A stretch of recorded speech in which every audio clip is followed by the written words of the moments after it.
Tollywood super star Mahesh Babu negative పాత్రలో కనిపించబోతున్నాడా అంటే అవుననే సమాధానం వినిపిస్తోంది. దర్శక ధీరుడు రాజమౌళి మహేష్ బాబుని వేరే లెవెల్లో చూపించబోతున్నారట. అందులో ఒకటి మామూలుగా ఉండదని అంటున్నారు.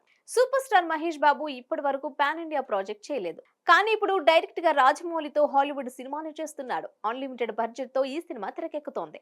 ఇప్పటికే స్క్రిప్ట్ లాక్ చేసిన జక్కన్న ప్రీ ప్రొడక్షన్ వర్క్స్ తో బిజీగా ఉన్నాడు. మరోవైపు మహేష్ బాబు బాడీ బిల్డింగ్ చేసే పనిలో ఉన్నాడు. ఇప్పటికే లాంగ్ హెయిర్ తో కనిపిస్తున్నాడు మహేష్. ఆగస్టులో ఈ సినిమా అఫీషియల్ గా అనౌన్స్మెంట్ ఉండే ఛాన్స్ ఉంది. కానీ ఈలోపు ఇండస్ట్రీ వర్గాల నుంచి వచ్చే అప్డేట్స్ మాత్రం మామూలుగా ఉండడం లేదు. లేటెస్ట్ గా మహేష్ బాబు ఇందులో ద్విపాత్ర అభినయం చేస్తున్నాడనే టాక్ వైరల్ గా మారింది. అందులోనూ ఓ పాత్ర నెగిటివ్ షేడ్స్ లో ఉంటుందని అంటున్నారు. ఫారెస్ట్ బ్యాక్ డ్రాప్ క్యారెక్టర్ లో నెగిటివ్ షేడ్స్ ఉంటాయట. ఇక మరో పాత్రలో ప్రపంచ యాత్రికుడిగా కనిపించబోతున్నాడట. ఇందులో నిజమేంతో తెలియదు కానీ మహేష్ బాబు నెగిటివ్ షేడ్స్ అంటే మామూలుగా ఉండదు. అది కూడా రాజమౌళి సినిమా కాబట్టి మామూలుగా ఉండదు. అయితే అసలు జక్కన్న ఎలా ప్లాన్ చేస్తున్నాడనే విషయంలో మాత్రం ఎలాంటి క్లారిటీ లేదు.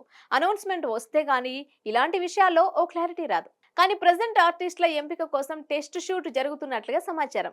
ఈ నేపథ్యంలోనే మలయాళ star hero Prithviraj Sukumaran villain గా నటిస్తున్నారనే టాక్ బయటకొచ్చింది. అలాగే హీరోయిన్ గా Indonesia beauty Chelsea Elizabeth Islam నటించనున్నట్లుగా వార్తలు వస్తున్నాయి.